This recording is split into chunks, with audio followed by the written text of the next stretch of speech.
ကိုယ်နဲ့မဆိုင်တာဆိုရင်မဝေဖန်မိဖို့မပြောမိဖို့ကိုယ်စိတ်ကိုသတိထားပြီးတော့မြတ်စွာဘုရားရဲ့ဆုံးမဩဝါဒရှိတယ်နာဟိနပရိတံဝီလောမာနိနပရိတံကတကတံနဲ့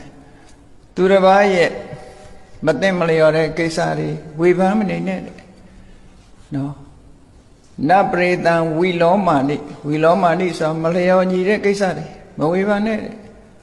ဟောကတကတံလောက်တာမလောက်တာတွေတော့ဝေဖန်မနေနဲ့ဒီလိုဆိုလို့တယ်နော်